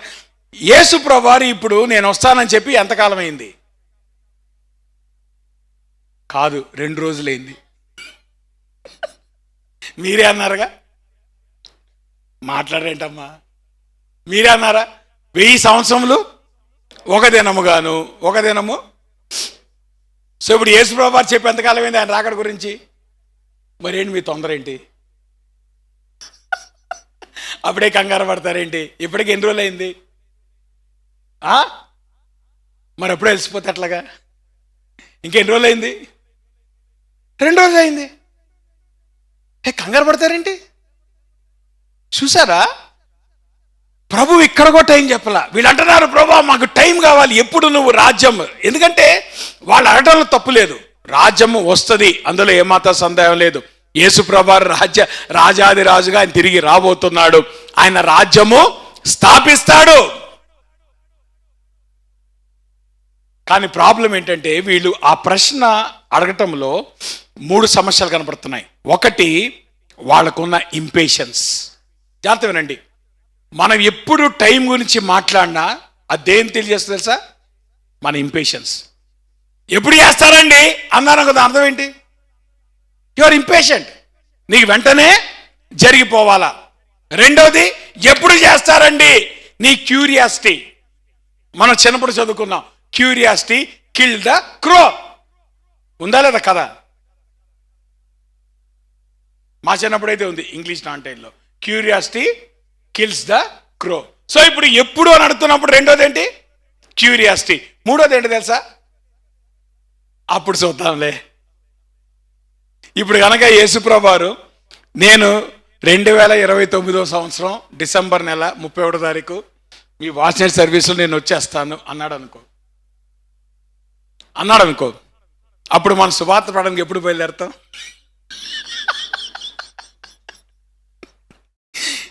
2000 సంవత్సరాల క్రితం ప్రభు చెప్పాడు కదా మాట. అప్పుడు మనం ఏమంటామంటే, ప్రభా 2029 రాని. అందులో ఇప్పుడు మన రాకెట్ యుగం, టెక్నాలజీ. ప్రభా 1 సెకండ్లో ప్రపంచం అంతా మేము టెలికాస్ట్ చేసేస్తాం, మాకున్న టెక్నాలజీ అటువంటిది. కాబట్టి ఇప్పుడు ఎప్పుడు సువార్త ప్రకటించవచ్చు? నా మాట మీకు అర్థమవుతుందా? మనం ఎప్పుడు దేవుని దగ్గరకు వచ్చి ఎప్పుడు కూడా ఎప్పుడు చేస్తావు ప్రభా అనే ప్రశ్న అడుగుతుంటే, ఆ ప్రశ్న వెనక ఈ 3 సమస్యలు 3 కూడా బిబ్లికల్ కాదు. అందుకే ప్రభువు ఎప్పుడు అనే ప్రశ్నకి సమాధానం చెప్పడు. Because God does not work in your time. మన టైంలో దేవుడు పని చేయడు. కాబట్టి ఇప్పుడు ఏం చేయాలా? ఆయన వచ్చేంత వరకు నువ్వు పని చేయాలా. ఇక్కడ ఈ మాట చెప్పి నేను ముగిస్తాను. దూతలు అంటున్నారు, గల్లే మనుషులారా, మీరెందుకు నిలిచి ఆకాశం వైపు చూచున్నారు? మీ యొద్ద నుండి పరలోకమునకు చేర్చుకొనబడిన ఈ యేసే ఏ రీతిగా పరలోకమునకు వెళ్ళటం మీరు చూచితిరో ఆ రీతిగానే ఆయన తిరిగి వచ్చునని. అంటే ఇప్పుడు దూత ఏం చెప్తున్నా అంటే, అరే అబ్బాయి, మీరు ఆకాశములోకి చూడటం కాదు మీ పని, మీరు ఇప్పుడు వెళ్ళి సువార్త ప్రకటించటం మీ పని. జాగ్రత్త వినండి, మీ పని మీరు చేస్తే ఆయన ఎప్పుడు రావాలో ఆయన వస్తాడు. నా మాట మీకు అర్థమవుతుందా? ఆయన ఎప్పుడు వస్తాడో డేట్ సెట్ చేసిన టైం మీది కాదు. కలియుగాంతం 1999 అనమాకండి. డేట్ సెట్టింగ్ మన టైం కాదు. ఈ రోజులో చాలా మంది తయారయ్యారు. యేసు ప్రభువారు మొన్నే ఒక డెడ్ లైన్ అయింది, నాకు తెలిసి సెప్టెంబర్ 24 ఎప్పుడో, సెప్టెంబర్ 24 కల్లా ర్యాప్చర్ వస్తని ఒక ఆయన మొదలు పెట్టాడు. ఈ డేట్ సెట్టింగ్లు మీకు ఎందుకురా అబ్బాయి? డేట్ సెట్టింగ్ పని ఎవరిది? దేవుని పని. మీకెందుకు క్యూరియాసిటీ, మీకెందుకు ఇంపేషన్స్? అవన్నీ పక్కన పెట్టి ఇప్పుడు మీరేం చేయాలా? మీరు చేయాల్సిన పని ఏంటి? ఆకాశంలో చూడటం మానేసి భూమి మీద పనిచేయటం మొదలు పెట్టండి. ఆకాశంలో చూసి, ప్రభా నువ్వు ఎప్పుడు వస్తావు ప్రభా, నేను బతకలేకపోతున్నాను ప్రభా, నువ్వు త్వరగా వచ్చే ప్రభా, నువ్వు రాకపోతే నన్ను తీసేసుకో ప్రభా. ఇది కాదు నువ్వు చేయాల్సింది. నువ్వేం చేయాలా? దేవుని కోసం బతుకు, దేవుని కోసం పని చేయి. You have to work until he comes. అసలు సంగతి చెప్తాను వినండి. యేసు ప్రభువారు అంటాడు, పరిశుద్ధాత్ముడు మీ మీదకు వచ్చినప్పుడు మీరు శక్తి నొందెదరు గనక నాకు సాక్షులయ్యుందురు. అంటే జాగ్రత్త వినండి, దేవుని పని అనేటువంటిది నీ స్కిల్ ద్వారా జరగదు. దేవుని పని నీ టాలెంట్ ద్వారా జరగదు. దేవుని పని దేని ద్వారా జరుగుద్దమ్మా? పరిశుద్ధాత్ముని బట్టి జరుగుద్ది. ఇప్పుడు జాగ్రత్త వినండి, నువ్వు గనక పరిశుద్ధాత్ముని కొరకు వెయిట్ చేసి పరిశుద్ధాత్ముడు పొందుకున్నప్పుడు నువ్వు శక్తితో వెళ్ళి దేవుని కొరకు పని చేయొచ్చు. అది ఆప్షన్ నంబర్ 1. లేదంటే పరిశుద్ధాత్ముడు వచ్చేంత వరకు వెయిట్ చేసే ఓపిక లేక నీ శక్తితో నువ్వు సువార్త పని చేయొచ్చు. Option number 2. ఈ రెండిట్లో ఏ ఆప్షన్ బెటర్ అంటారు? మాట్లాడరే. 2 ఆప్షన్స్ ఉన్నాయి లేదా? ఇప్పుడు మనకి అతి కష్టమైంది ఏంటి? వెయిటింగ్. ప్రభా నువ్వు చేసేదాకా నేను వెయిట్ చేయలేకున్నాను, కానీ ఇప్పుడు నేనేం చేస్తాను? నా వంతు ప్రయత్నం నేను చేస్తాను. కానీ ఇప్పుడు నువ్వేం చేస్తున్నావు? దేవుని శక్తి చేత పని చేసేటువంటి అవకాశాన్ని నువ్వు నష్టపోయి నీ శక్తి చేత నువ్వు పని చేయటానికి పూనుకుంటున్నావు. జాగ్రత్త వినండి, నీ శక్తి చేత నువ్వు పని చేస్తున్నావు కనుకనే నువ్వు అలసిపోతున్నావు. నీ శక్తి చొప్పున నీ జీవితాన్ని నడిపించడానికి నువ్వు చూస్తున్నావు కాబట్టి నువ్వు అలసిపోతున్నావు. నీ శక్తి చొప్పున నీ కుటుంబాన్ని కట్టడానికి చూస్తున్నావు కాబట్టి నువ్వు అలసిపోతున్నావు. ఎందుకు బర్న్అవుట్ అనేటువంటిది వస్తుంది ఈరోజు జీవితాల్లో? ఎంతమంది కుటుంబాల్లో బతుకుతున్నారు కానీ ఆసక్తితో కాదు, తప్పక బతుకుతున్నారు. ఎంతో మంది ఈ లోకంలో జీవిస్తున్నారు, ఆశతో కాదు తప్పక బ్రతుకుతున్నారు. అంటే ఆల్రెడీ బ్రతకాలన్న కోరిక మీలో చాలా మందికి చచ్చిపోయింది. ఆల్రెడీ అద్భుతంగా దేవుని కొరకు చేయాలి అనేటువంటి తపన మీలో చాలా మందికి చచ్చిపోయింది. కారణం ఏంటో తెలుసా? You are trying on your own strength rather than waiting for the Spirit of God to empower you. జాగ్రత్త వినండి, వెయిటింగ్ లో ఉన్నటువంటి అడ్వాంటేజ్ ఏంటో తెలుసా? బ్లెస్సింగ్ ఏంటో తెలుసా? If you wait God will empower you. అప్పుడు జీవితాన్ని బ్రహ్మాండంగా బ్రతుకుతావు, దేవుని కొరకు బ్రహ్మాండంగా పనిచేస్తావు. ఎంథ్యూసియాజంతో, జీల్తో శిష్యులు ఏ రకంగా అయితే ఆదిమ సంఘంలో వాళ్ళు పనిచేశారో అట్లా పనిచేసే శక్తి నీకుంటది. ఎప్పుడో తెలుసా? దేవుని కొరకు నువ్వు కనిపెట్టి పరిశుద్ధాత్ముడు నిన్ను ఎంపవర్ చేసినప్పుడు పరిశుద్ధాత్ముని సహాయంతో నువ్వు జీవించే జీవితం వేరుగా ఉంటది. కానీ పరిశుద్ధాత్ముని కొరకు వెయిట్ చేసేటువంటి ఓపిక లేక నీ సొంత శక్తులతో నీ సొంత చేతుల్లోకి నీ జీవితాన్ని తీసుకొని నువ్వు నిర్ణయాలు చేసావు గనక ఈ రోజు నా జీవితం విషయంలో నువ్వు అలసిపోయావు. జీవితాన్ని నువ్వు ముగించాలనుకుంటున్నావు. కారణం ఏంటో తెలుసా? ఈ జీవితాన్ని జీవించే శక్తి పరిశుద్ధాత్మని వల్లే నువ్వు పొందుకుంటావు. Apart from the power of the Holy Spirit you cannot lead this life. Apart from the power of the Holy Spirit, you can never accomplish anything for God in the ministry. నేను అంటాను, పరిశుద్ధాత్మని యొక్క నింపుదల, పరిశుద్ధాత్మని యొక్క enablement మన జీవితాలకి చాలా అవసరం. అందుకనే ప్రభు వెయిట్ చేయమంటున్నాడు. కాబట్టి వెయిట్ చేసి దేవుని శక్తి పొందుకుంటావా? వెయిట్ చేయలేక నీ సొంత శక్తితో జీవితంలో ముందుకెళ్తావా? చాయిస్ నీదే. అలసిపోతావా? దేవుని కొరకు గొప్పగా నువ్వు ముందుకెళ్తావా? చాయిస్ నీదే. ప్రార్థన చేసుకుందాం. ఉదయకాల సమయంలో దేవుని వాక్యపు వెలుగులో మన జీవితాలు పరిశీలించుకుందాం.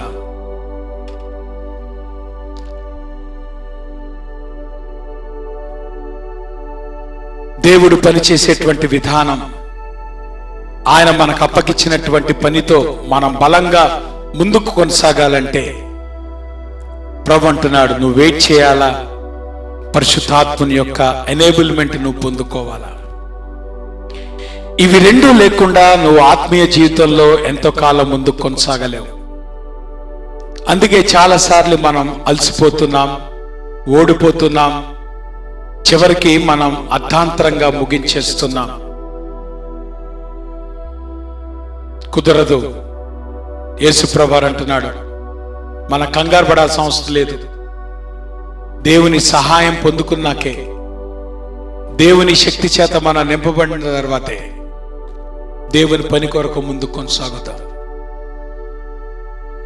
ఆయన పని చేసేదాకా నువ్వు పరిగెత్తమాక, ఆయన పని చేయకుండా నువ్వు తొందరపడమాక. ఆయన నిన్ను వెయిట్ చేయమన్నాడు, కానీ ఎంతకాలం వెయిట్ చేయాలో ఆయన ఎప్పుడూ చెప్పడు. అయితే ఆయన పని చేసేదాకా వెయిట్ చేయటం అనేటువంటిది నీ విశ్వాస పరిమాణం చూపిస్తా ఉంది. అటువంటి విశ్వాసాన్ని మనం కలిగి ఉండగలమా? మన జీవితాలు పరిశీలించుకుందాం. అందరూ లేచిన బట్టి ముగింపు ప్రార్థన చేసుకుని ఆశీర్వాదాలు తీసుకుందాం.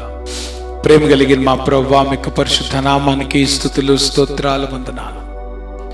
ఉదయకాల సమయంలో ప్రభువా నీ పాద సన్నిధికి వస్తూ ఉంటున్నాం. ప్రభా, నీవు కనిపెట్టమన్నావు, మా భయాన్ని నువ్వు అధిగమించమన్నావు. పరిశుద్ధాత్మని యొక్క శక్తితో నింపబడినప్పుడు బలంగా నీ కొరకు ముందుకు సాగేటువంటి అవకాశం ఉందని నీ వాక్యం ద్వారా నువ్వు మాట్లాడుతుండగా అంతవరకు కనిపెట్టుండమని నీ వాక్యము సెలవిస్తుండగా ప్రభు, అనేక సార్లు మేము తొందరపడుతున్నాం ప్రభా, మేము కనిపెట్టలేకపోతున్నాం. చాలా ఇంపేషెంట్గా ప్రభా మా జీవితాల ముందు తీసుకుని వెళ్ళిపోతున్నాం. అటువంటి పరిస్థితి నుండి మమ్మల్ని తప్పించండి, విడిపించండి. నీ కొరకు సహనంగా కనిపెట్టి నీ శక్తి చేత మా జీవితంలో ప్రతి కార్యమును పొందుకున్నట్లుగా ప్రభా మీరు మాకు సహాయం చేయమని, అట్టి కృప నీ ఆత్మ సహాయం చేత ప్రభా మీరు మాకు దయచేయమని మీ కృపల హస్తాలి ప్రభా మమ్మల్ని అప్పగించుకుంటూ యేసు నామములో ప్రార్థిస్తున్నాం తండ్రి. పరలోకమందున్న మా తండ్రి, మీ నామం పరిశుద్ధపరచబడును గాక, మీ రాజ్యం వచ్చును గాక, మీ చిత్తం పరలోకం నెరవేర్చిన భూమి నెరవేరును గాక. మా దిన ఆహారం నేడు మాకు దయచేయండి, మా మనసులు మేము చేసి ప్రకారం క్షమించండి, మమ్మ శోధలో దాకా దుష్టుడు తప్పించండి. రాజ్యము శక్తి మహిమ నిరంతరం మీదైనా మన తండ్రి దేవుని యొక్క ప్రేమయు కుమారుడు యేసుక్రీస్తు వారి కృపయు పరిశుద్ధాత్మ అన్యోన్య సహవాసం ఇప్పుడు మనకు సదాకాలము తోడయండి. ఆయన రాకడ పర్యంతము భద్రపరిచి నడిపించును గాక. మా అందరికి వందనాలు. God bless.